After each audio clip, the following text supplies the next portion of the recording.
আল্লাহুম্মা সাল্লি আলা সাইয়্যিদিনা মুহাম্মদ ওয়া আলিহি ওয়া আসহাবিহি আজমাইন। এখানে একটা প্রশ্ন আসছিল যে হুজুর আপনার কাছে একটা প্রশ্ন, কিছু মানুষ আফসারি হুজুরের উপরে ক্ষিপ্ত কেন? আপনি যদি কিছু বলতেন আমি কেমনে কমু? এটা কঠিন প্রশ্ন না? কথা কন না কেন? তবে রফিকুল্লাহ আফসারি সাহেবের বাড়ি হলো কুমিল্লা, মানুষে ওনারা কয় নোয়াখালীর হুজুর, কয়নি? তো জবাবটা নোয়াখালীর মানুষে দেওয়া দরকার, কারণ বেড়া কুমিল্লার, বেড়ারে কয় নোয়াখালী হুজুর, এরকম আসেনি? শোনেন একটা কথা বলি, আমরা কাদা ছুড়াছুরি করব না, আমরা মিলেমিশে চলবো, আমরা কারো ব্যাপারে বিদ্বেষ ছড়াবো না, আমরা কারো ব্যাপারে ব্যক্তিগত আঘাত করব না, তাইলে আমরা মিলেমিশে চলতে পারবো ইনশাআল্লাহ। ইমাম আর মুয়াজ্জিনের ভুল ধরতে আসছে, আলেম ওলামার বিরোধিতা করতে আসে, অবস্থাটা কি? লজ্জা লাগে না? আজানটা দিতে পারে না, সূরা ফাতিহাটা পড়তে পারে না, আমগরে আমরা নাকি কোরআনের অপব্যাখ্যা করি। তো তুমি তো সূরা ফাতিহা পড়তেই জানো না। কোরআনের মধ্যে রাজত্বের কথা আছে না নাই? আরো আসতে কোন, রাজত্বের কথা আছে নি? আছে, রাজত্ব। তাবারাকাল্লাযী বিয়াদিহি ওয়া হুয়া আলা কুল্লি শাইইন কাদির। জমিন কার? আইন চলবে কার? আল্লাহর। আমরা মিলেমিশে চলবো, সামনের কাতারে দাঁড়াবে তারা, আগে আসবে আর কাঁধে কাঁধ মিলায় নামাজ আদায় করব, এলাকায় কোনো ফিতনা করব না। রাজি আছি না নাই? ঢাকা শহরে যে সমস্ত নেতারা আছে তাদের মধ্যে তলে তলে ভালোবাসা আছে না নাই? তা আমরা মারামারি করে কোনো লাভ আসেনি। কয়দিন আগে দেখলাম আমিরে জামাত ডাক্তার শফিকুল ইসলাম, শফিকুর রহমান সাহেব আর আমাদের তারেক জি একজন আরেকজনকে এমন ভাবে জড়াইয়া ধরছে, 1.5 মিনিট। কয় মিনিট? কথা কয় না, কয় মিনিট? তো 1.5 মিনিট ধরছে, এনে ভালোবাসা আসেনি? আছে। তা আপনি গ্রাম এলাকায় মারামারি ঝগড়াঝাটি করবেন কেন? আপনি সিদ্ধান্ত নিবেন, বাংলাদেশের খালেদা জিয়া যেমন সকল মানুষের দলমত নির্বিশেষে দোয়া পাইছে, আমি মরে গেলেও যেন সবাই আমার জানাজায় হাজির হয়। কথা ঠিক নেই? আমি কারো কোনো ক্ষতি করব না, আমি ভ্রাতৃত্ব তৈরি করার চেষ্টা করব। রাজি আছি না নাই? মিলেমিশে থাকবো। রাজি আছি না নাই? ইসলামের জন্য, কোরআনের জন্য, নামাজের জন্য আমরা কয় দল? আরো জোরে বলেন, কার দল? হিংসা বিদ্বেষ বাদ, বলেন হিংসা বিদ্বেষ বাদ। আমরা এখন সবাই ভাই ভাই, আমরা সবাই কি ভাই ভাই, আমরা সবাই বাংলাদেশকে এগিয়ে নিতে চাই, আর পেছনের দিকে যাওয়ার কোনো সুযোগ নেই। দুর্নীতি বন্ধ হোক চান? আরো জোরে বলতে হবে, অন্যায় অবিচার বন্ধ হোক চান? তাহলে সবাইকে একসাথে কাজ করতে হবে, একা পারবেন না, একা পারবেন না। আপনি যদি দলের সাথে একসাথে ছুটেন, নদীর স্রোত দেখেন না? নদীর স্রোত যেটা মাঝখান দিয়ে চলে এটা মহাসমুদ্রে চলে যায়, আর যেগুলা ওই যে নদীর সাইডে দিয়ে আবার খাল আসেনি, যেটা খালের দিকে চলে যায় এটা খালে বিলে চলে যায়, এটার আর খানা নাই। সেম আমরা যদি সবাই একসাথে পথ চলি, আমাদের গন্তব্য হবে অনেক দূর, আমরা সফলতা অর্জন করতে পারবো। কিন্তু আমরা যদি একতা না থাকি, সংঘবদ্ধ না থাকি, আমরা নিজেরাই হারায় যাব, ধ্বংস হয়ে যাব, শত্রুরা আমাদের ক্ষতি করার সম্ভাবনা আছে। সেজন্য কোরআনের জন্য মিলেমিশে কাজ করতে রাজি আছি না নাই? আল্লাহ যেন আমাদেরকে কবুল করেন, আমরা বলি আমিন। আল্লাহ পাক এই মাহফিলকে কবুল করুক। আমার কলেজার ভাইয়েরা, এখন আমরা আস্তে আস্তে মুনাজাতের দিকে যাব। সাথে সাথে না পড়ে আজানের সময় গান বাজায়, আজানের সময় মসজিদের সামনে দিয়া বিড়ি টানতে টানতে যায়, এমন বেয়াদব আছে না না? বাপ মার কবর রাস্তার পাশে, দাদার কবর রাস্তার পাশে, বাপের কবর রাস্তার পাশে, মায়ের কবর রাস্তার পাশে, এই রাস্তা দিয়া 1000 বার আসে যায় বিড়ি টানে, এমন বেয়াদব বাংলাদেশে আছে না নাই? হেতে হেতের আব্বার বাপের মানে হেতের আব্বার কবরের পাশে দিয়ে বিড়ি টানে, আসেনি? বাপের কবর মার কবর এই রাস্তার পাশে, এদিক দিয়ে আসে আর বিড়ি খায়। মসজিদের সামনে দিয়া রাস্তা যাইতাছে, আজান হইতাছে, বিড়ি টানে, এমন আছে না নাই? আল্লাহ রাব্বুল আলামিন এই মুখটাও জ্বালায় দিতে পারে কি পারে না? সার্কেস চলতেছিল। কি চলতেছে? রঙ্গমঞ্চ, গান বাজাইতেছে, কত রকমের খেলা দেখাচ্ছে। আজান হলো, তাকে বলা হলো যুবক থামো, আজান হচ্ছে মসজিদে। কে শুনে কার কথা? মুখের মধ্যে কি বলে, পেট্রোল না কেরোসিন লইয়া আগুন জ্বালায়, সার্কেস দেখায়। বারবার বলছে আজান হচ্ছে থামো, আজান হচ্ছে থামো। আমাদের দেশে আজান হইলে মহিলারা ঘুমটা দেয়, আপনাদের নোয়াখালী দেয়নি তো? ঘুমটা তো সবসময় দেওয়ার কথা নাকি? এটা যে দেয় এটাও তো আলহামদুলিল্লাহ, এটাও কি আলহামদুলিল্লাহ। আজান হইলে আর কোনো কাজ নয়, কাজ জিকির হবে কার? যুবককে বলা হলো যুবক থামো, আজান হচ্ছে। বারবার বলার পরেও সার্কেস থামায় না। এবার মুখের মধ্যে ধরছে আগুন, এমন ভাবে জ্বলছে মুখ জ্বলে গেছে। আমার ভাইয়েরা খবরদার, বারবার হুঁশিয়ার করি, আজানের সময় মসজিদের কাছে দিয়ে তুমি হেঁটে হেঁটে চলে যাও, অথচ এই নামাজের জন্য রাসূলুল্লাহ তায়েফের জমিনে রক্ত দিছে, উহুদের জমিনে দান দান মোবারক শহীদ করছে। আমাদের আন্দোলন নামাজ কায়েমের আন্দোলন, ঠিক কিনা? দিন কায়েমের ভিতরে নামাজ কায়েম আছে না নাই? অনেকে বলতেছে ইসলামী আইন কেন দরকার, তার কারণ আল্লাহ পাক কোরআনে বলছেন আল্লাযীনা মাক্কান্নাহুম ফিল আরদ আকামুস সালাত। মুমিনরা যখন ক্ষমতায় যায় তাদের প্রথম আইনটাই হবে নামাজ। কথা ঠিক কিনা? নামাজের আইন রাষ্ট্রীয়ভাবে কায়েম হোক, আমরা কি চাই? দুই হাত উঁচু করে আমার আল্লাহকে দেখাও।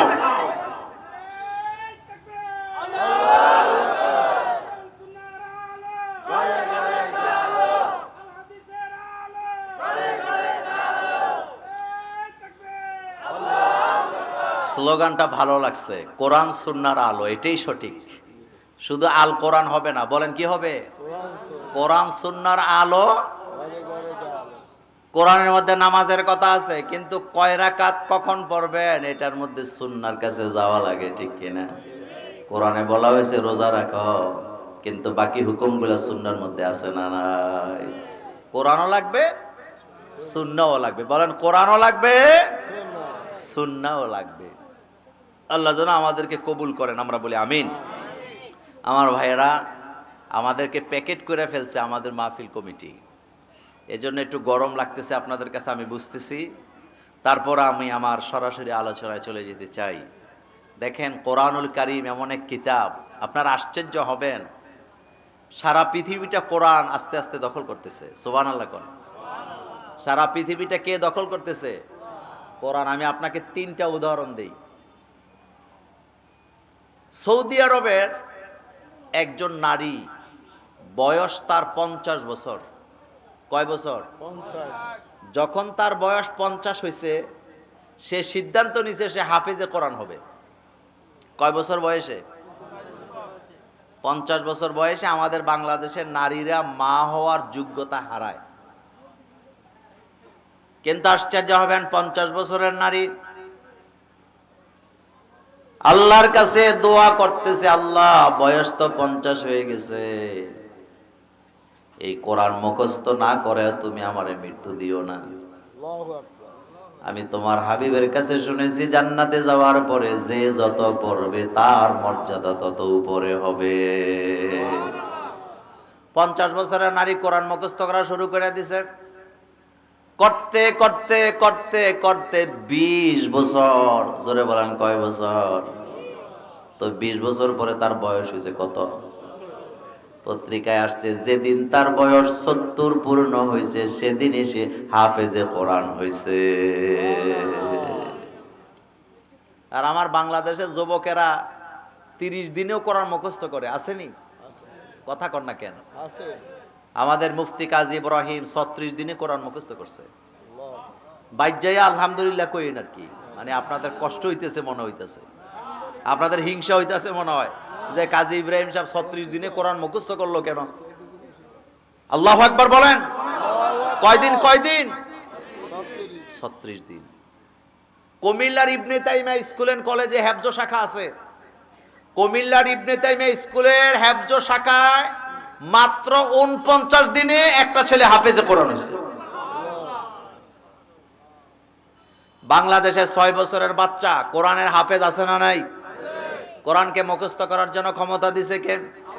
আল্লাহ পাক বলছেন লাকাদ ইয়াসসারনাল কুরআনা লিযিকরি ফাহাল মিন মুদ্দাকির। এই কোরআনটাকে আমি তোমাদের জন্য সহজ করে নাযিল করে দিয়েছি। কোরআনের কাছে আসো, আমি আল্লাহ তোমাদের এই কোরআন মুখস্থ করায়া দেব। এই কোরআন সারা দুনিয়া দখল করবে, এটা কার কথা?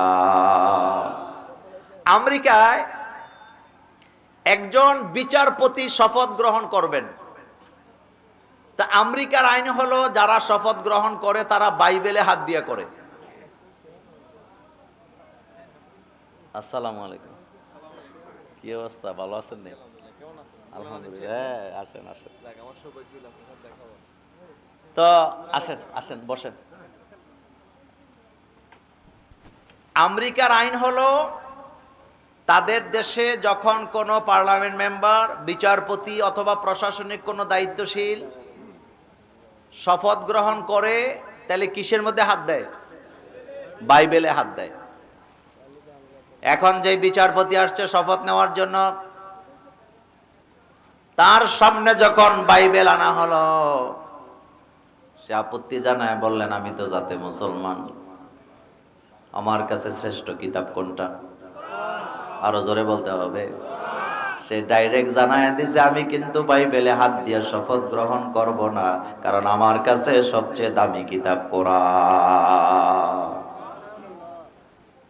কাছাকাছি যারা ছিল তারা ভাবছে হয়তো আর বিচারপতি হতে পারবে না।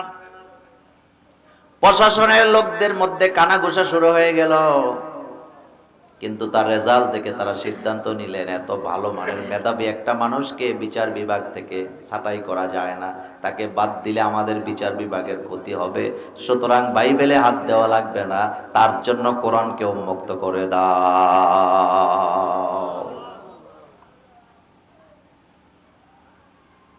নিউ ইয়র্কের মেয়র যিনি, সিটি মেয়র যিনি হলেন, নাম কি বলেন তো যুবকেরা? বলো। মামদানি। বলেন নাম কি? আমেরিকার ইতিহাসে এই কোন প্রথম যুবক যে নিজেকে মুসলমান পরিচয় দিয়ে মেয়র নির্বাচিত হয়েছে। মামদানিকে যখন শপথ অনুষ্ঠানে নেওয়া হলো, সে কোরআন নিয়ে গেছে দুইটা। কয়টা?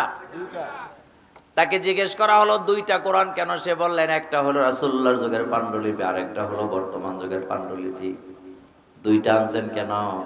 সে কয়, পৃথিবীবাসীকে জানান দিলাম আমার রাসূলুল্লাহর যুগের কোরআন আর বর্তমান যুগের কোরআনের মধ্যে কোনো পার্থক্য না।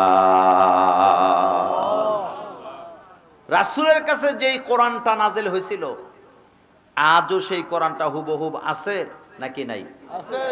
একটা জের জবর পেশও কি এদিক সেদিক হয়েছে? ভবিষ্যতেও কি হবে? কেন হলো না? তার কারণ হলো পৃথিবীতে যত কিতাব নাজিল হয়েছে, শুধুমাত্র কোরআন নাজিল করার আগে লৌহে মাহফুজে লিখছে আল্লাহ, এরপরে সেটা নাজিল করছেন। আমার নোয়াখালীর ভাইয়েরা কথাটা জোরে বলবেন, এই কোরআন কি হালকা না ভারী? কত ভারী! আল্লাহ পাক বলছেন, লাউ আনজালনা হাযাল কুরআনা আলা জাবাল লারাআইতাহু খাশিআম মুতাসাদ্দিআম মিন খাশিয়াতিল্লাহ। এই কোরআনটাকে যদি আমি পাহাড়ের চূড়ায় নাযিল করে দিতাম, তোমরা দেখতে পেতে আমি আল্লাহর ভয়েতে পাহাড় চূর্ণ বিচূর্ণ হয়ে যেত। আল্লাহ রাসূলের উপরে ওহী আসতো 7 প্রকারে। আল্লাহর নবীর উপরে যখন ওহী আসতো, মা আয়েশা বলেন, আল্লাহ রাসূল পেরেশানিতে পড়ে যেতেন। তিনি ঘামতেন, তিনি উঠতেন, তিনি বসতেন, তিনি শুইতেন, তিনি গোসল করতেন, তিনি ওযু করতেন। আপনাদের নোয়াখালীতে কোনো মানুষ যখন পেরেশানিতে উঠে বয়, এটারে কি কোন আপনাদের বাসায়? না, পেরেশানিটা যখন সে উপভোগ করে, মানে সে একবার উঠে, একবার বয়, একবার শোয়। হ্যাঁ, এটা হয়েছে। হ্যাঁ, ওরান লাগের কথা বুঝছেননি আর আপনারা? মা আয়েশা বলেন, আমি রাসূলকে দেখতাম পেরেশানিতে একবার বসে, একবার দাঁড়ায়, একবার উঠে, কখনো গোসল করে, কখনো মাথায় পানি দেয়, কখনো রাসূলের কপাল মোবারক থেকে গাম ঝরতে থাকে। আমি বললাম, রাসূল, ওহী নাযিল হওয়ার সময় আপনি এমন করেন কেন? আল্লাহর নবী বলেন, আয়েশা রে, ওহী তো নাজেল হয় স্পষ্ট করে, অনেক সময় আসে না, ঘন্টার মতো আওয়াজ হয়, আর আমি সেখান থেকে রাসূল আল্লাহর কোরআনটা বের করে নিতে হয়, কোরআন হারায়া যায় নাকি সেই পেরেশানিতে আমি রাসূল এমন কাজ করি।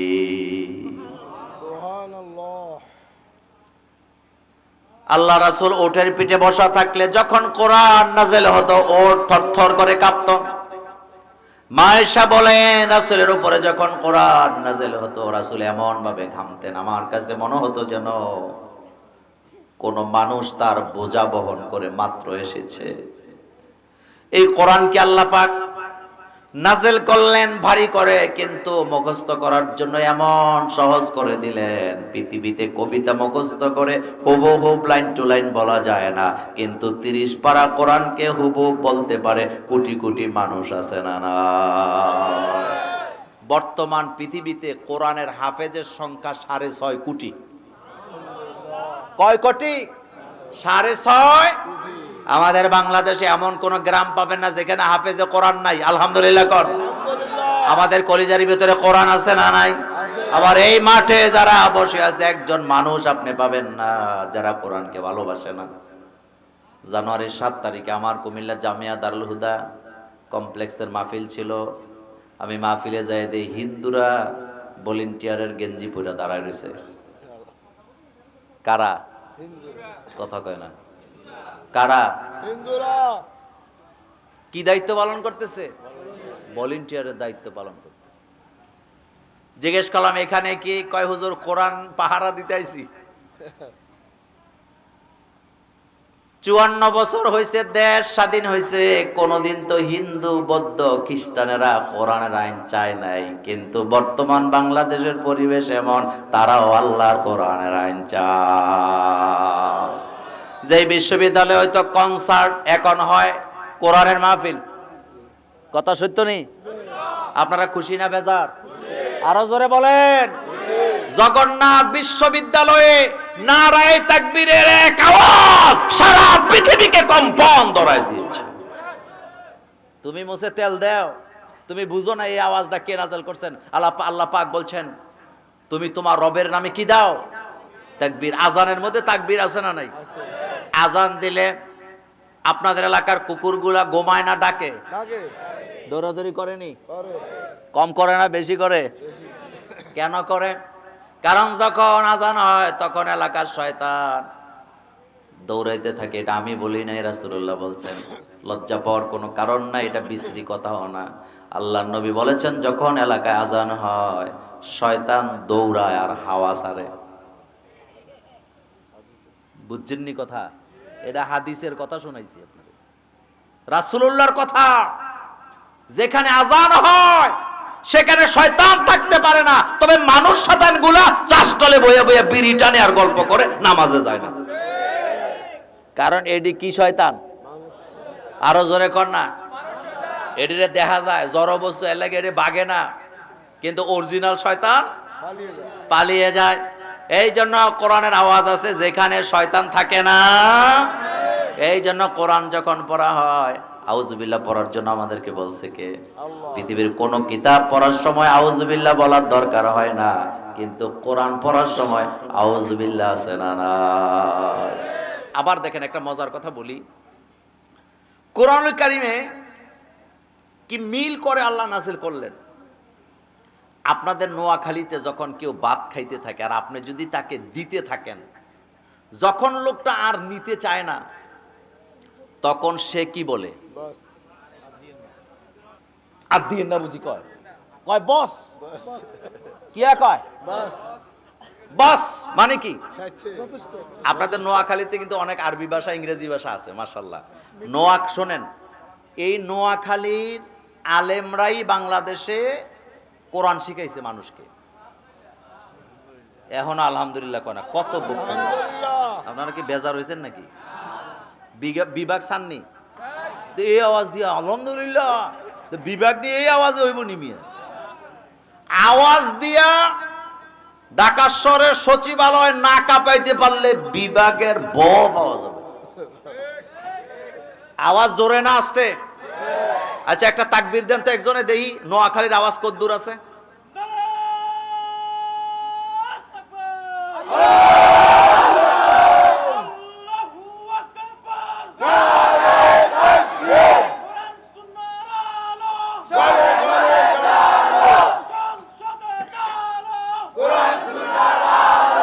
মাশাআল্লাহ। এখন বুঝা গেছে যে মাহফিলটা নোয়াখালী হইতেছে। নোয়াখালীর মানুষ বুঝি এত আওয়াজ কম হয়। সব জায়গায় নোয়াখালী আসেনি, কুমিল্লার নোয়াখালী এই দুই জায়গার মাল সব জায়গায় আছে। আমি ওই যে নাটোরের বনপাড়া এক মাহফিলে গেলাম, যাওয়ার পরে আমার খাবার নিয়ে ঝগড়া লেগে আছে, বুঝছেন নি? কি নিয়ে? মানে না খাওয়ানোর জন্য, না খাওয়ানোর জন্য। এক ভদ্রলোক ঘোষণা দিছে, যদি আমি মোল্লা বাইরে খাওয়াইতে না পারি মাহফিলই হইতো না। সর্বনাশ। পোলা পাইনে ফোন দিছে, হুজুর আপনি ওনার এনে না খাইলে নাকি মাহফিল হয়, আগে ওনার এনে খাম। পরে যাইয়া গেলাম, যাইয়া দেখলাম আলিশান বাড়ি টাড়ি, নাটোর বনপাড়া। জিজ্ঞেস করলাম আপনার বাড়ি কই? হুজুর নোয়াখালী। তো এখানে দাদা বাড়ি করছে, আমরা আইছি। যখন শুনছি আপনি আসবেন, সিদ্ধান্ত দিছি আমি খাওয়াবো আপনাকে। আপনার ওই যে সিলেটে চাক্কাটিলা একটা জায়গা আছে, সিলেট বড়লেখা বর্ণি এলাকায়, ওখানে গেলাম, যাইয়া দেখি ওই জায়গার চেয়ারম্যান। জিজ্ঞেস করলাম বাড়ি কই? কুমিল্লা। মানে বুঝাইলাম আর কি, নোয়াখালীর মানুষ সব জায়গায় আসেনি। তো এতে আপনারা খুশি না বেজার? কম না বেশি? আচ্ছা এবার কথা বুঝেন।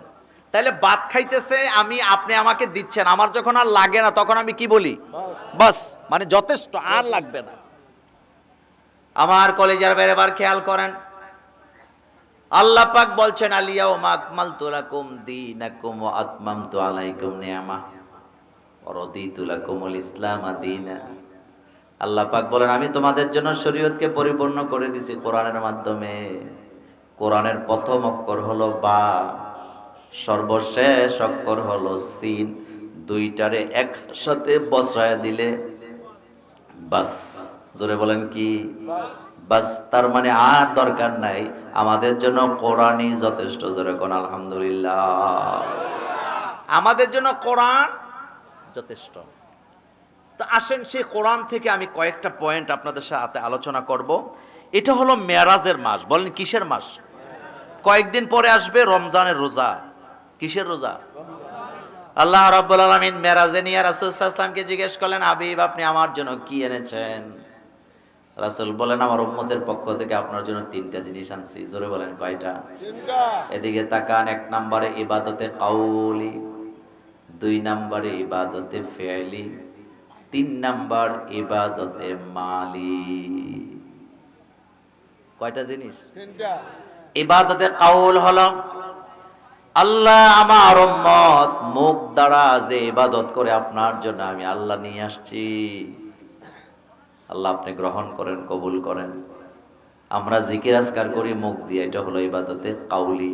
সুবহানাল্লাহ, আলহামদুলিল্লাহ, লা ইলাহা ইল্লাল্লাহ, এটা হলো ইবাদতে কাউল, মুখ দিয়ে করি। যখন আমরা পড়ি সুবহানা রাব্বিয়াল আলা, এটা ইবাদতে কাউল। যখন কোরআন তেলাওয়াত করতেছেন, এটা ইবাদতে কাউল।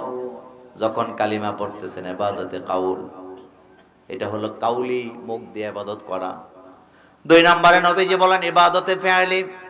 ইবাদতে ফি'লি মানে হলো শারীরিক ইবাদত। হাইটা মসজিদে যাইতেছেন পা দিয়া, এটা শারীরিক ইবাদত। ওযু করলেন শারীরিক ইবাদত, গোসল করলেন শারীরিক ইবাদত, আপনি হক হালাল ভাবে দাড়ি পাল্লা ধরলেন, এই জায়গায়ও শারীরিক ইবাদত আছে না নাই? ইবাদত মানে হলো যেটা করলে আল্লাহ খুশি হয় এটা ইবাদত, যেটা করলে আল্লাহ নারাজ হয় এটা নাফরমানি। কাউকে ভালো উপদেশ দিবেন আল্লাহ খুশি হয় এটা ইবাদত, কাউকে আপনি মন্দ উপদেশ দিবেন আল্লাহ নারাজ হয় এটা হলো নাফরমানি। আমার কলেজার ভাইয়ারা, কারো জন্য রাস্তা খুলে দিবেন, রাস্তা করে দিবেন, এটা হলো আল্লাহ খুশি হয় এটা ইবাদত। আর কারো জন্য রাস্তা বন্ধ করে দিলেন আল্লাহ নারাজ হয়, এখানে আল্লাহর নাফরমানি আছে না নাই? রাস্তা বন্ধ করে, রাস্তা দেয় না, নিজের বাড়ির পাশে দিয়া, জমির পাশে দিয়া মানুষের হাঁটতে দেয় না, এমন রাস্তা বন্ধ করেন না মানুষ আমাদের কোম্পানিগঞ্জেও আছে না না? তবে আজকের মাহফিলে নাই।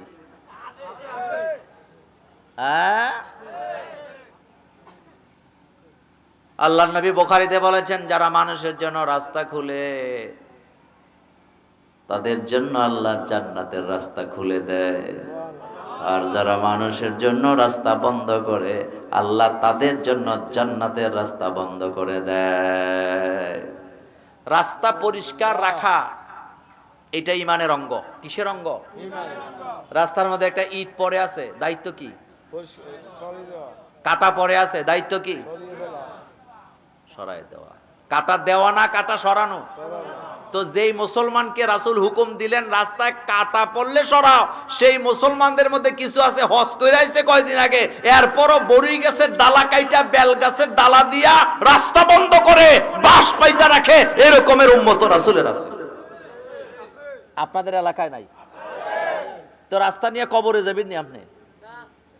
বুখারীতে রাসূল বলছে, সম্পদ বাড়েও না কমেও না, যদ্দুর আছে অদ্দুরই, শুধু হাত বদল হয়। কি বদল হয়? আপনাদের এই গ্রামের নাম কি?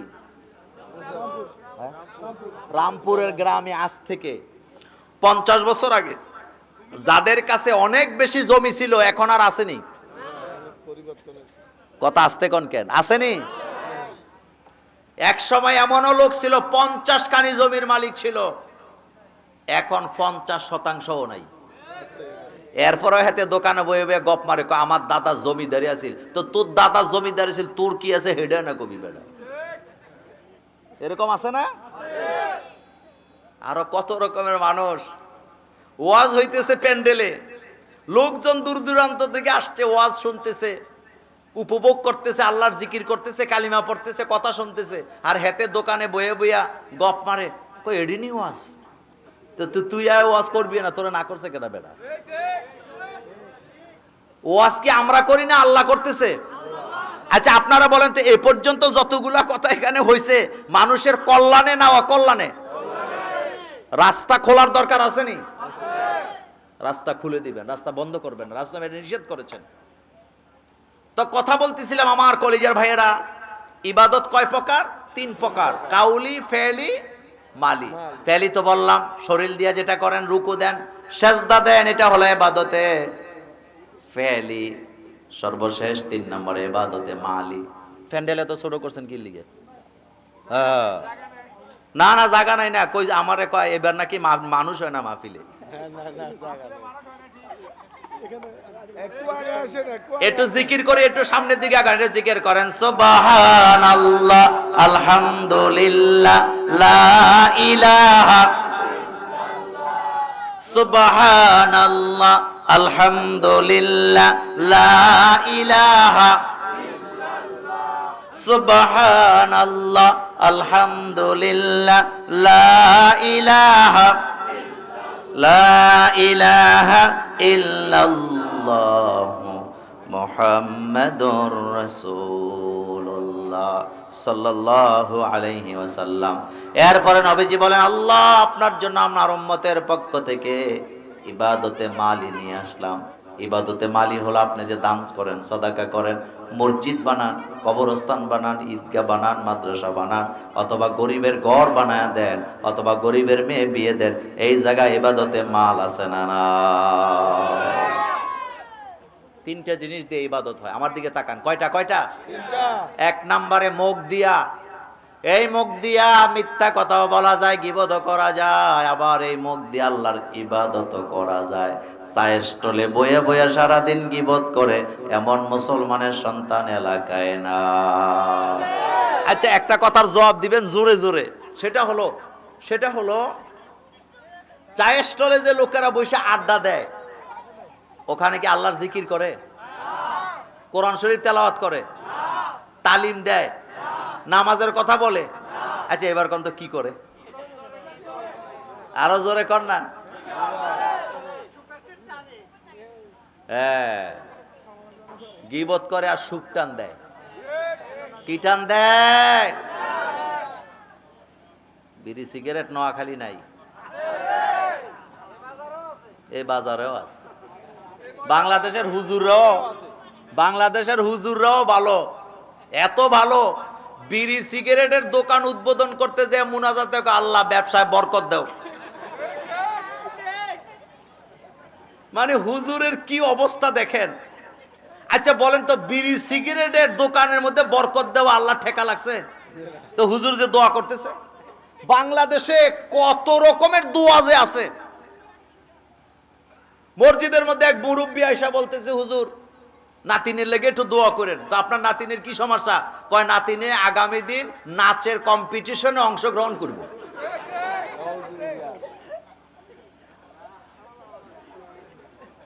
এরকম দোয়া বাংলাদেশে আসেনি? কয়দিন আগে এক বুড়া আমারে কয়, মোল্লা ভাই দোয়া করেন, ছেলেটা গ্রিন কার্ড পাইছে।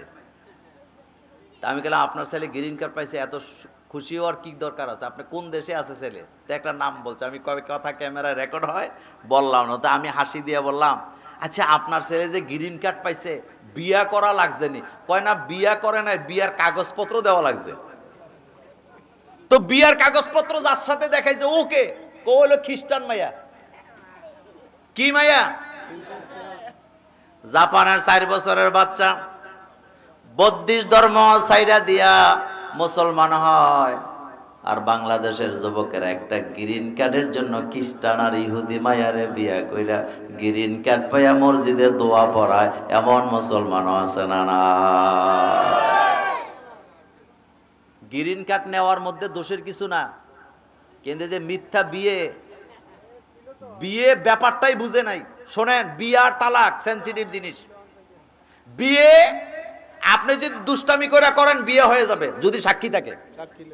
কি থাকলে? ছেলে মেয়ে অ্যাডাল্ট, সাক্ষী বসে আছে, নেতারা বসে রয়েছে, এরকম নেতারা বসে রয়েছে। আমি দুষ্টামি করে বলল, আমি তোমারে বিয়ে করলাম, হেবিডি কইলে আমি রাজি, বিয়ে বোধ এখন হয় নাই, হয়ে গেছে। দুষ্টামি করে বলছে তোমারে তালাক দিলাম, তালাক হয়ে যাবে। এই জন্য রাসূল সাল্লাল্লাহু আলাইহি ওয়াসাল্লাম এই 2 জিনিসে দুষ্টামি করতে নিষেধ করছেন। কয় জিনিস?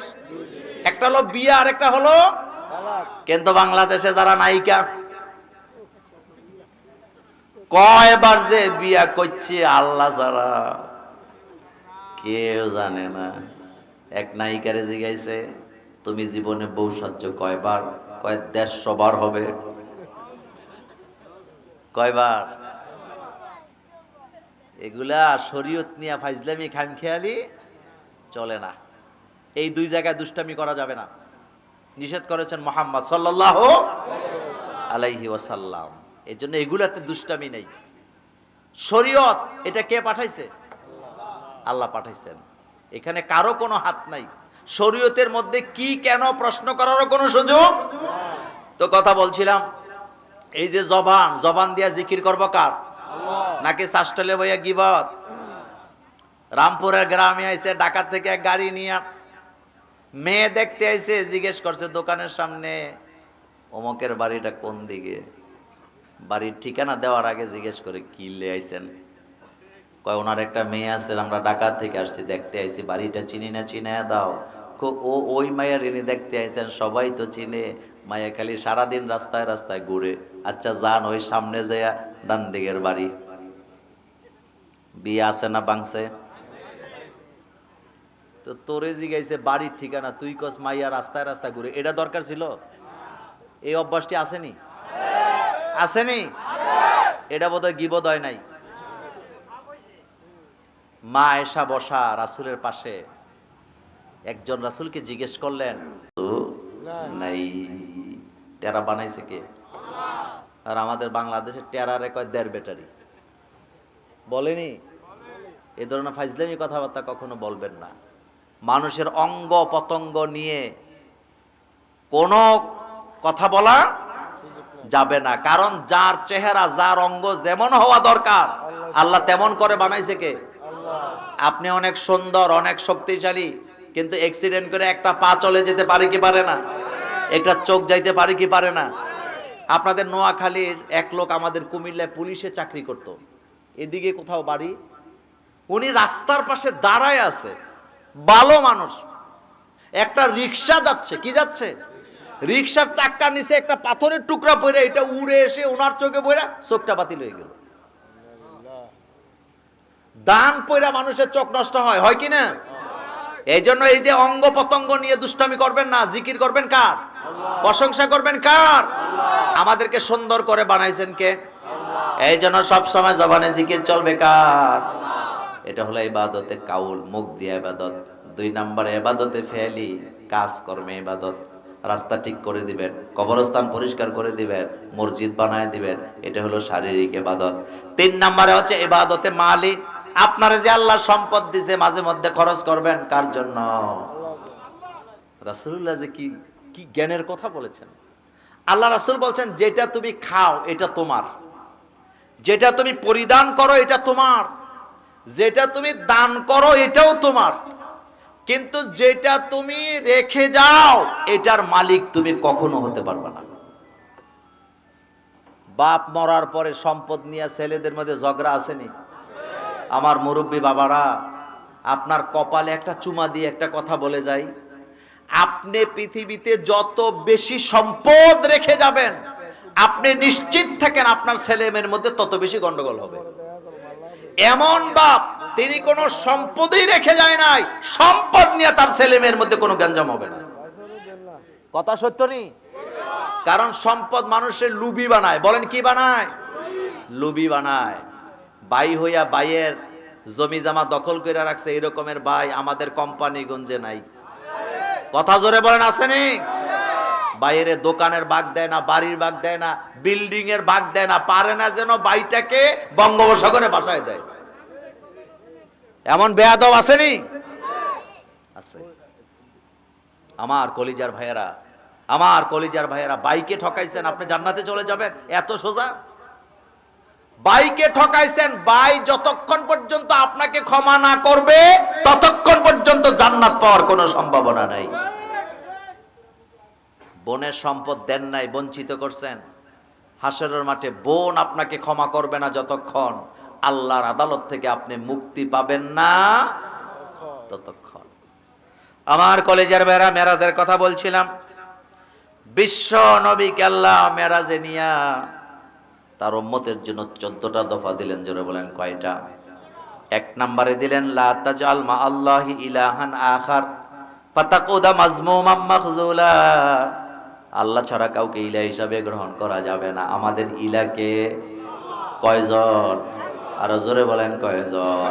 কুল হুয়াল্লাহু আহাদ। পড়েন সবাই, কুল হুয়াল্লাহু আহাদ আল্লাহুস সামাদ লাম ইয়ালিদ ওয়া লাম ইউলাদ ওয়া লাম ইয়াকুল লাহু কুফুয়ান আহাদ। কুল, নবী আপনি বলেন, হু আল্লাহু আহাদ, আল্লাহ একক, তার কোনো শরীক নেই। আমাদের বাংলাদেশের মানুষেরা অনেকে এমন আছে যে আল্লাহর ব্যাপারে চিন্তা করতে যায় নিজের যেই অবস্থা এই অবস্থা থেকে চিন্তা করে। যেমন আমাদের দেখার মধ্যে সীমাবদ্ধতা আছে, আমাদের শক্তির মধ্যে কি আছে? সীমাবদ্ধতা আছে। আমাদের কাজের মধ্যে সীমাবদ্ধতা আছে। আচ্ছা বলেন তো, আমরাও দেখি আল্লাহও দেখে, তো দুই দেখা কি একরকম না? আপনার চোখ আর আল্লাহর চোখ এক জিনিস না। আপনার চোখের পাওয়ার আর আল্লাহর চোখ এক জিনিস না। আল্লাহও দেখেন, আল্লাহও শোনেন। সামিআল্লাহু লিমান হামিদা। আমার কলিজার ভাইরা, এই পৃথিবীতে আমাদেরকে আল্লাহ পাক দেখার বিষয়টা সীমিত করে রাখছে কেন জানেন? যদি আমরা সবকিছু দেখতাম তাহলে আমরা চলতেই পারতাম না দুনিয়াতে। এই পৃথিবীতে জিন আছে না নাই? অনেকে তো বলেন যে মোল্লা ভাই জিন দেখি না কেন? তো জিন দেখলে আপনি বাঁচবেন নি। এখানে জিন আছে না নাই? বাড়িতে আসেনি? রান্নাঘরে আসেনি? আল্লাহ নবী বলেছেন রান্নাঘরে জিন থাকে। এখন আপনি বলবেন আমরা দেখি না কেন? যদি আপনি দেখতেন তাহলে আপনি যদি রাতের বেলা আপনার বউরে কইতেন যাও 1 কাপ চা বানায় নিয়ে আসো, উনি যখন রান্না করে যাইতো চা বানাবার জন্য, যাইয়া যদি দেখতো কোনায় বসে আছে জিন, উনি চা বানাইতো না চিল্লানি দিত? এবার বলেন খালি বিছানায় জিন আছে না নাই? রাসূল বলছে বিছানায় বসবা না, খালি বিছানায় বসবা না ততক্ষণ, ঝাড়ু দাও না যতক্ষণ, কারণ খালি বিছানায় জিন শুয়ে থাকে। আর বাংলাদেশে কিছু অলস আছে, 3 বছর ধরে মশারি টাঙ্গায় রাখছে, লটকায় রাখছে, কিন্তু খুলে না। আনেরা বুঝেননি আর কথা? হেতে মশারি লটকাইছে কয় বছর হইছে? 1 মাথা খুলে। কথা কয় না, কয় মাথা? খুললে এটার এমনি উল্টে এড়ায়, তোর মশারি তো জিন, তোর বিছনা তো জিন, তোর কলজা তো জিন। আল্লাহ নবী বলেছেন বাইরে থেকে এসে বিছানায় বসবা না ততক্ষণ, ঝাড়ু দেও না যতক্ষণ, কারণ এখানে জিন বসে থাকে। রান্নাঘরে জিন থাকে, বাথরুমে জিন থাকে, খালি বাড়িতে জিন থাকে, কবরস্থানের পাশে জিন থাকে, ঈদগাতে জিন থাকে। মসজিদে বোধহয় নাই, আরো আসতে কয়। আমরা মসজিদ বানাই, জিনেরাও আমাদের সাথে নামাজ পড়ে। আপনি বলেন আল্লাহ ভাই দলিল কি? আল্লাহ পাক বলেন জিন আর মানুষই তো বানাইছে আমার গোলামি করার জন্য। ওমা খলাকাতুল জিন্না ওয়াল ইনসা ইল্লা লিয়াবুদুন। আপনি জিনেরে ক্ষতি করবেন না যতক্ষণ, জিনও আপনারে ক্ষতি করবে না ততক্ষণ। আবার যেই বাড়িতে সূরা বাকারা পড়া হয় ওই বাড়িতে দুষ্ট জিন থাকতে। আমাদের গ্রামে এক মহিলারে জিনে ধরছে, বুঝেননি কথা? নোয়াখালীর বাসা ট্রাই করতেছি আর কি, ভাল লাগে তো। জিনে ধরছে, কবিরাজ একটা নিয়ে এসছে, আসলে তো কবিরাজ না, বাটপার, কোরআনও পড়তে জানে না। জিন তারাইতে হলে কোরআনের আয়াত লাগে কি লাগে না? আয়াতুল কুরসি লাগে, কোন কি লাগে? এখন হেতে আইসা আসার সময় পকেটে কইরা ওই যে মাথা ব্যথা করলে মিল্লাত বাম লাগা না, হেতে পকেটে কইরা মিল্লাত বাম নিয়ে আইছে। মানে হাতের চিন্তা হলো মিল্লাত বাম চোখের মধ্যে লাগাই দিবে আর কান্নাকাটি করবে, হেতে কবে দেন আমি কত বড় কবিরাজ। জিনের কান্না ছুড়ে বলে। তো মহিলা রুগী আইনা সামনে বসাইছে, এখন হাতে জিন তারায়, কি তারায়? কিচ্ছু তো পারে না। তো অনেক জিন আছে শিক্ষিত, ঠিক নেই? আপনি দেখবেন মাইয়ারে জিনে ধরছে, মাইয়া নোয়াখালীর ভাষায় কথা কয়, কিন্তু জিনে ধরার পরে রাজশাহীর ভাষা আসেনি, কথা কয় না বাঙালি, আসেনি। এটা কিন্তু ওর কারণে কয় না, এটা জিনের কারণে বলে। এখন ওর সামনে যখন যাইয়া কবিরাজ বসছে মিল্লাত বাম নিয়ে, মিল্লাত বাম চিনেন তো? এখন কবিরাজের দাড়ির মধ্যে ধইরা জিনের রুগী এমন সবার, কি কয় নোয়াখালী, হ্যাঁ সবার বলে না, কি দিছে এমন জোরে সবার দিছে, কবিরাজ উঠে দিছে দৌড়। এখন জিনের রুগী কয় হেতে আমারে চিকিৎসা করতে আইছে মিল্লাত বাম লইয়া। কিসের বাম? কিচ্ছু লাগবে না, কোরআন আছে যেখানে দুষ্ট জিন নাই। তবে যারা ভালো জিন, যারা আল্লাহর গোলামি করে, তারা আমাদের সাথে নামাজে দাঁড়ায় নামাজ আদায় করে। কারণ আল্লাহ পাক বলছেন ওমা খলাকাতুল জিন্না ওয়াল ইনসা ইল্লা লিয়াবুদুন। দুইটা জাতিকে আল্লাহ গোলামি করার জন্য বানাইছেন। জোরে বলেন কয়টা? এক নাম্বার হলো মানুষ, আরেকটা হলো জিন। এই মানুষ জাতিরা একত্রিত হয়ে আল্লাহর গোলামি করবেন, মিলেমিশে থাকবে, দিন কায়েম করবে। হুকুম কার? জামাতে নামাজ পড়বেন, এটা কার হুকুম? আবার জামাতবদ্ধ হইয়া দিন কায়েম করবেন, এই হুকুমও আল্লাহর আছে না? না, আন আকিমুদ্দিন ওয়ালা তাতাফাররাক। নামাজে যখন দাঁড়াই, আমাদের দেশে নামাজে দাঁড়ায় কয় কাতার সোজা করি, মোবাইল ফোন বন্ধ করি, বলেনি? তো রাসূল সাল্লাল্লাহু আলাইহি ওয়াসাল্লাম কইতো মোবাইল বন্ধ করি, কাতার সোজা করি। দুইটা গলদ এখানে। কয়টা গলদ? এক নাম্বার গলদ হলো ইমাম হুকুম দিবে না অনুরোধ করবে? দেখি বলেন, হুকুম দিবে। তো হুকুম কি এরকম হয় নাকি কাতার সোজা করে দাঁড়াই? তো হুজুর তুমি তো কাতারেই নাই, তুমি তো সামনে। হুজুর কি কাতারে না সামনে? তো কাতার সোজা করে দাঁড়াই বললে তো এটা তো নিজের দিকে স্পট করে, নিজের দিকে স্পট করে না। আপনি অর্ডার করবেন, আপনি ইমাম, আপনি খতিব, আপনি নেতা, আপনি বলবেন কাতার সোজা করে দাঁড়াও, নাকি দাঁড়াই? দাঁড়াও, কাঁধে কাঁধ মিলিয়ে দাঁড়াও। রাসূল সাল্লাল্লাহু আলাইহি ওয়াসাল্লাম এভাবেই বলতেন, রাসূল সাল্লাল্লাহু আলাইহি ওয়াসাল্লাম এভাবে বলতেন। আর আমরা কি বলি? মোবাইল বন্ধ করে। আবার অনেক মসজিদে লাল বাতি জ্বালায় রাখে। আপনাদের মসজিদে আছেন? এটি নিচে লেখা রাখছে নামাজ পড়া নিষেধ। মানে উনি আর্মি অফিসার হইছে, কমান্ড দিতেছে নামাজ পড়া যাবে না, অথচ মসজিদ মানে নামাজ আদায় করবে। মসজিদে জিকির চলে কার? আরো জোরে বলেন। নামাজে ইমাম দাঁড়াইছেন, একামত হবে মুসল্লিদেরকে ডেকে ইমাম সাহেব বলবেন ইআতাদিলু আকিমু সুফুফাকুম ওয়াতারাসু ওয়াসুদ্দুল খালাল। ইস্তাও, বলেন ইস্তাও, ইআতাদিলু আকিমু সুফুফাকুম ওয়াতারাসু ওয়াসুদ্দুল খালাল। হজে গিয়ে এটি শুনছেন নি আপনারা? কিন্তু আমাদের বাংলাদেশে চলে না।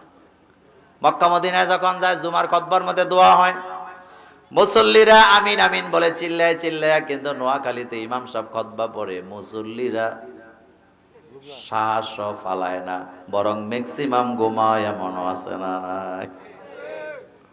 তো ঘুমানোর লেগে খুতবা পড়তেছে হুজুর। ইমাম সাহেব যখন সানি খুতবায় দোয়া করবে, প্রত্যেকটা দোয়ার পরে মুসল্লিরা কি বলবে? এত আস্তে গলুইবনি, আরো জোরে বলেন। আর জামাত যখন শুরু হবে, জামাত ইমাম সাহেব অর্ডার করবে কাঁধে কাঁধ মিলে দাঁড়াও, ইআতাদিলু আকিমু সুফুফাকুম সুদ্দুল খালাল, খালি জায়গা পূরণ করো, কাঁধে কাঁধ মিলে দাঁড়াও। আর আমাদের দেশে ফাঁক ফাঁক হয়ে দাঁড়ায়, একজনের সাথে আরেকজনের গা লাগলে উনি এখানে দাঁড়াইতেই চায় না। এরকম আসেনি? হযরত আবু হুরায়রা রাদিয়াল্লাহু তাআলা আনহু বলেন, আমরা নামাজে দাঁড়াতাম, নামাজে দাঁড়াইলে একজন আরেকজনের সাথে লেগে থাকতাম, যার কারণে আমাদের জামাগুলার দুই হাতের পাশ দিয়ে ছিঁড়ে যেত। আর আমার বাংলাদেশের মসজিদগুলার সামনের কাতারে বসে তারা মসজিদ কমিটিতে নাম পায় যারা, কথা কন না কে? কোন কোন মসজিদের সামনের কাতার এটা নামাজের মুসল্লাই তো বিছায়া দখল করে রাখা, মানে দখলদারি করতে করতে মসজিদে যায় ঢুকছে। কথা কন না কেন? আল্লাহর নবী বলেছেন মসজিদের সামনের কাতারে বসবে তারা, আগে যাবে যারা। দোকান দখল করছে, রাস্তা দখল করছে, সব দখল করে এখন কই ঢুকছে? এরকম আসেনি? আরো জোরে বলেন আসেনি? আমি মোল্লা নাজিম একেবারে সাহস করে বলতে পারি, ঘুষখোর গুলারে মসজিদ কমিটি বানাইবেন, দেখবেন হেতে সামনের কাতারে মুসল্লা দিয়ে দখল করে রাখে। হেতে 40 বছর চাকরি করে ঘুষ খাইয়া বড় বড় বাড়ি বানাইছে, টাকাওয়ালা হইছে, এখন নামাজ পড়তে গেলে চেয়ার দিয়া নামাজের মুসল্লা দিয়ে সামনের কাতার দখল করে রাখে। সামনের কাতারে বসবে সে, আগে যাবে যে। আপনি মসজিদে ঢুকে যেখানে জায়গা পাবেন সেখানে বসবেন। আমি সিরাজগঞ্জের এক মাহফিলে গেলাম, ওখানে 400 বছর আগের একটা মসজিদ আছে নদীর পাড়ে। তো করোনা ভাইরাসের শেষ পর্যায়ে, তখন করোনা ভাইরাস চলতেছে। কি ভাইরাস? করোনা। এখন মাস্ক টাস্ক পরে আছি আমি ওখানে। তো মাগরিবের নামাজ পড়তে মসজিদে ঢুকছি, ঢুকে আমরা লাইন ধরে বসে আছি সামনের কাতারে। হঠাৎ আমার আর আরেকজনের মাঝখান দিয়ে এক ভদ্রলোক, ইয়া লম্বা বেটা, এই স্বাস্থ্য, দুইজনকে ধাক্কা মাইরা উনি বসছে। তো বসছে পরে, আমি তো এমনিই শক্তিশালী, একটু কম না শক্তি আমার? আপনি জানেন কেমনে? দেখলে তো বোঝা যায় নাকি? কথা কর না, শক্তি কম না? এখন ধাক্কা খাইয়া ওনার দিকে এতিমের মতো তাকায় বললাম, ভাই আপনি বোধহয় এই এলাকার বড় নেতা। উনি কয়, আপনি কেমনে বুঝলেন? আমি আপনার ধাক্কার নমুনা দেখে বুঝছি। এখন ইমাম সাহেব হুজুর আমার দিকে তাকায়, একবার নেতার দিকে তাকায়। ইমাম সাহেব ওনার ইশারা দিতেছে, ভাই এটা আমাদের প্রধান বক্তা। উনি খেয়াল করতে পারতেছে না। ইমাম সাহেব এবার কয়, ভাইজান এটা তো আমাদের প্রধান বক্তা, এটাই তো মোল্লা নাজিম। এখন উনি আমারে ধইরা হাত ধরে কয়, হুজুর আল্লাহর দোয়াই লাগে, এটা মাহফিলে কইেন না। আমি কইলাম, ভাই আমার তো মনেই ছিল না যে এটা মাহফিলে বলা লাগবে, কিন্তু আপনি মনে করাই দিছেন। পাগলা সাকু নাড়া দিস না, এরকম আমাদেরকে নাড়া দেই না। এক সময় ছিল কি ছিল না? আরো জোরে বলেন, ছিল কি না? আমাদেরকে নাড়া দিতে দিতে নিজেরা কাইতে পড়ে গেছে। কোরআনের সাথে কখনো বেয়াদবি করা যাবে না। মসজিদের সামনের কাতারে কারা বসবে বলেন? জোরে বলেন, কারা? এখানে কমিটির কোনো কাজ নাই। মসজিদের কমিটি হয় শুধু মুতাল্লি। মসজিদের কমিটি কি হয়? আর মুতাল্লি হওয়ার জন্য 5টা গুণ লাগবে। কয়টা? আরো জোরে বলেন, কয়টা? 1 নম্বরে ঈমান আনতে হবে কার প্রতি? 2 নম্বরে কোরআনের প্রতি, 3 নম্বরে আখিরাতের প্রতি, 4 নম্বরে আল্লাহর ভয় থাকা লাগবে, 5 নম্বরে নামাজিও হওয়া লাগবে। কোন বেনামাজি মসজিদ কমিটিতে থাকতে পারবে না। কারা?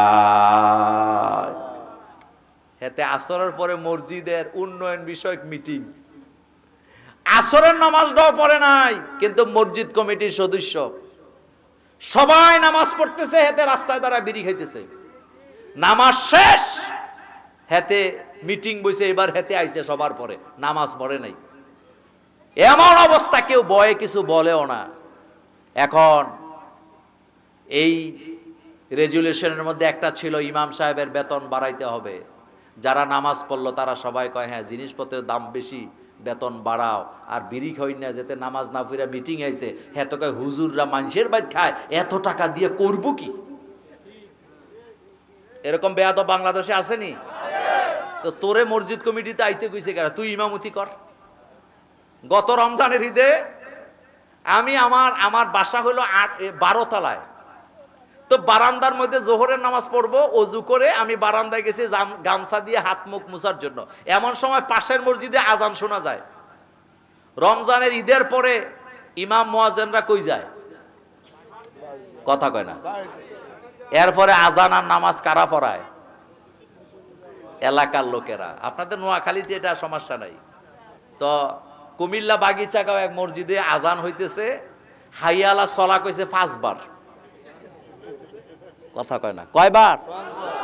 কথা কয়বার? তা হাইয়া আলা সলা কয়বার? হেতে কইছে কয়বার? তা আমি হাসতেছি, আমার ওয়াইফ আমাকে বলতেছে আপনি হাসেন কেন নিজে নিজে? আমি নিজে নিজে হাসি না। বাংলাদেশের যেই মুসল্লিরা ইমাম আর মুয়াজ্জিন ছুটিতে গেলে নামাজের আজানটা দিতে পারে না, হাইয়া আলা সলা 5 বার কয়, তারা আবার কোরআন। আমার অত্যন্ত স্নেহের মাওলানা মুজাম্মেল হক আজহারি, নোয়াখালী, এই আয়োজনের সাথে যারা জড়িত আছেন, আল্লাহ আপনি সকলকে কবুল করেন। দেখেন, কোরআনের মাহফিল হচ্ছে পৃথিবীর শ্রেষ্ঠ মাহফিল, কারণ এই মাহফিলে কথা হয় কার? আল্লাহ পাকের। এটা কালামুল্লাহ, কালামুল্লাহর কালাম যেখানে আলোচনা করা হয় এটাকে বলা হয় মাজালিসুল কোরআন, যেখানে অশ্লীল কোনো কথাবার্তা থাকে না। এই যে আপনারা বাড়ি থেকে মাহফিলের দিকে আসছেন, রাসূলের হাদিস অনুযায়ী প্রতিটা কদমে আল্লাহ পাক একটা করে নেকি দান করে দিয়েছেন। প্রতি কদমে একটা করে গুনাহ আল্লাহ মাফ করে দিয়েছেন। প্রতি কদমে একটা করে মর্যাদা আল্লাহ বাড়ায় দিয়েছেন। তার মানে আপনি কদম দিছেন একটা, পাইছেন কয়টা? আমার দিকে তাকান, এদিকে দেখলে বুঝবেন কয়টা? 3টা।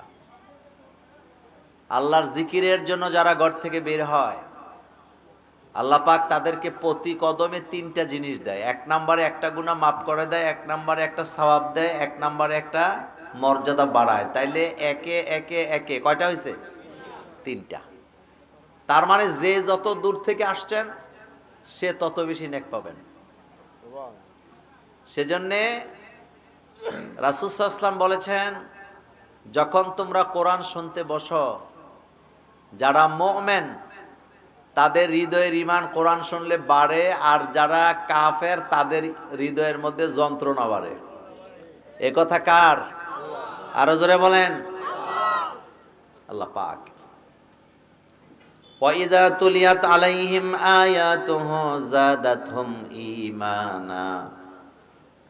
আল্লাহ পাক বলেন, আমার বান্দাদের কানে যখন কোরআনের আওয়াজ শোনানো হয় তাদের হৃদয়ের ঈমান আমি আল্লাহরও বাড়ায়া দেই। কিন্তু যারা জালেম, যারা কাফের, তাদের হৃদয়ের মধ্যে যন্ত্রণা জাগ্রত করেন কে? আল্লাহ পাক বলছেন, অনুনাজ্জিলু মিনাল কুরআনি মা হুয়া শিফা ওয়া রাহমাতুল লিল মুমিনিন ওয়া লা ইয়াজিদুল যালিমিনা ইল্লা খাসারা। যারা মুমিন তাদের জন্য কোরআনের শাফা আছে, আর যারা জালেম তাদের হৃদয়ের মধ্যে কোরআন যন্ত্রণা উঠায়। জোরে কোন সুবহানাল্লাহ। এই জন্য যাদের কপালে হেদায়েত আছে এমন কোন মহাদেশে যদি তারা বাস করে যে এই জায়গায় কোন নবী আসে নাই, কোন না কোন ভাবে সে হেদায়েত পাবে। আর যার কপালে হেদায়েত নাই, নবীর ঘরে জন্ম নিলেও হেদায়েত পায় না, এমন কপাল পোড়াও দুনিয়াতে আছে না? নবীর ঘরে জন্ম নিয়া জালেম, আলেমের ঘরে জন্ম নিয়া জালেম। আমরা অনেক সময় বলি তিনি তো আলেম, তার ঘরে জালেম হইল কেমনে? এই কথাটা ভুল কথা। কারণ হযরতে নূহ আলাইহিস সালাম নবী ছিলেন, তার সন্তানের মধ্যে জালেম আছে না? না, কি নাম? নূহ আলাইহিস সালামের ছেলের নাম কি? কেনান। তে ছিল যুক্তিবাদী। কি ছিল? হযরতে নূহ আলাইহিস সালাম বললেন মহাপ্রলয় আসবে। ছেলে বলতেছে আব্বা প্রলয় মানে কি? কয় বন্যা। আব্বা সমস্যা নেই, পাহাড়ের উপরে চলে যাব। হযরতে নূহ আলাইহিস সালাম কয় পাহাড়ও তো ডুবে যাবে।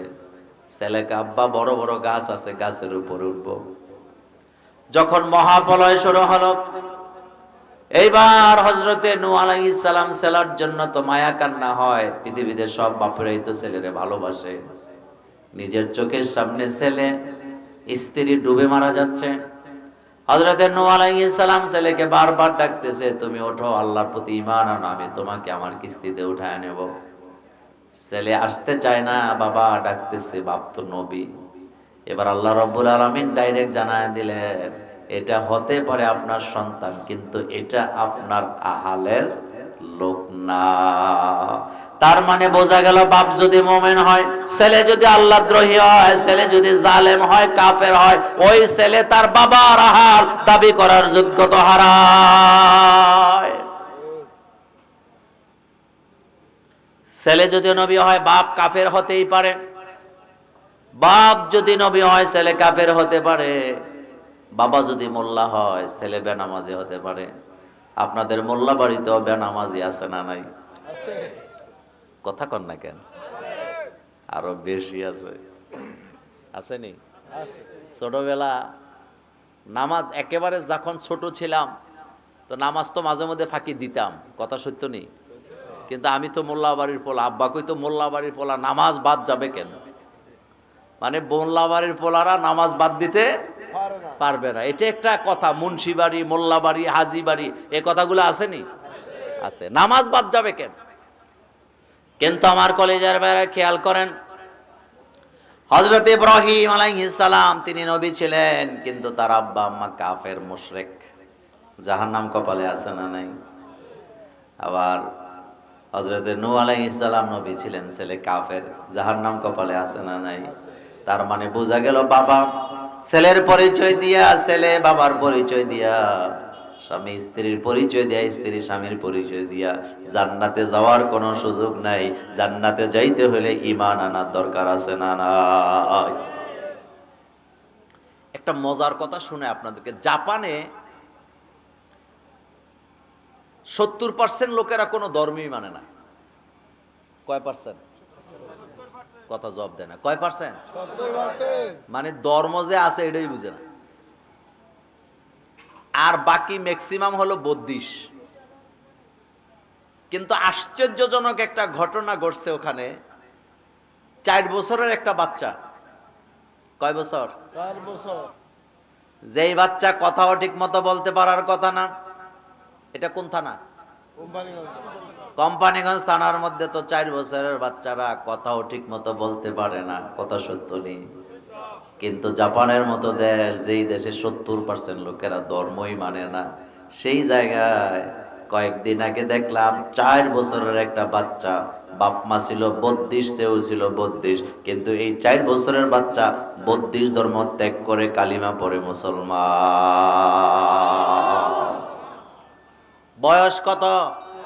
জোরে বলতে হবে, বয়স কত? কারণ হেদায়েত তার কপালে আছে। আমার কলেজার ভাইয়েরা, হেদায়েত যদি কপালে থাকে, হাবশি গোলাম জান্নাতের টিকিট পায়। আর হেদায়েত যদি কপালে না থাকে, বিশ্ব নবীর চাচা জাহান্নামের টিকিট পায়। কথা ঠিক কিনা? জান্নাত জাহান্নাম হেদায়েতের কারণে হয়। বিশ্ব নবীর আপন চাচা হেদায়েত পায় নাই, জাহান্নামের ঘোষণা পাইছে।